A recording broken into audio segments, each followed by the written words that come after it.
ವೈಫ್ಗೂ ಏನೋ ಗ್ಯಾಸ್ಟ್ರಿಕ್ ಸಮಸ್ಯೆ ನನ್ನ ಗಂಡ ತಾನೇ ನನ್ಗೇನು ಮಾಡ್ತಾನೆ. ಗಂಡನ್ ನಮ್ದೇ ಅಷ್ಟು ಇನ್ಯಾರು ನಂಬಕ್ಕಾಗುತ್ತೆ. ಕ್ರಿಮಿನಲ್ ಓವರ್ ಸ್ಮಾರ್ಟ್ ಆಗಿ ಪ್ಲಾನ್ ಮಾಡಿ ಸಿಗಾಕೊಂಡಿರೋದು ಇದೆಯಾ? ವೈಫು ಡಾಕ್ಟರ್ನೇ, ಹಸ್ಬೆಂಡು ಡಾಕ್ಟರ್ನೇ, ಬಟ್ ವೈಫ್ಗೂ ಏನೋ ಗ್ಯಾಸ್ಟ್ರಿಕ್ ಸಮಸ್ಯೆ ನನ್ನ ಗಂಡ ತಾನೇ ನನ್ಗೇನು ಮಾಡ್ತಾನೆ. ಗಂಡನ್ ನಮ್ದೇ ಅಷ್ಟು ಇನ್ಯಾರು ನಂಬಕ್ಕಾಗುತ್ತೆ. ಅದು ಅನಸ್ತೀಶಿಯಾಗಿ ಯೂಸ್ ಆಗೋಂಥ ಡ್ರಗ್ ಅದು.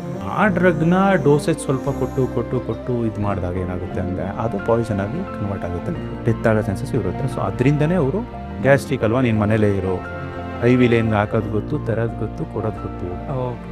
ಐ ವಿಗೆ ಇವಾಗ ಇಂಜೆಕ್ಟ್ ಮಾಡಿದ್ರೆ ಯಾವುದು ಅಂತ ನೀವೇನು ಕೇಳ್ತೀರಾ?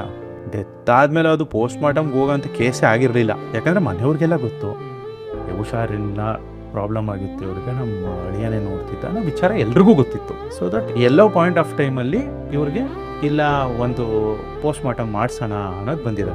ಆ ಪೋಸ್ಟ್ ಮಾರ್ಟಮಲ್ಲಿ ಎಲ್ಲ ವಿಚಾರಗಳು ಹೊರಗಡೆ ಬಂದಿದೆ. ನೆಕ್ಸ್ಟ್ 1 year ಆದಮೇಲೆ ಈ ರಿಸಲ್ಟ್ ಬಂದಮೇಲೆ ಹೋಗಿ ಅರೆಸ್ಟ್ ಮಾಡಿರೋದು. ಓಕೆ ಸರ್, ಇವರೇ ಕೊಟ್ಟಿದ್ದಾರಂತ ಅದು ಹೆಂಗೆ ಗೊತ್ತಾಯ್ತು?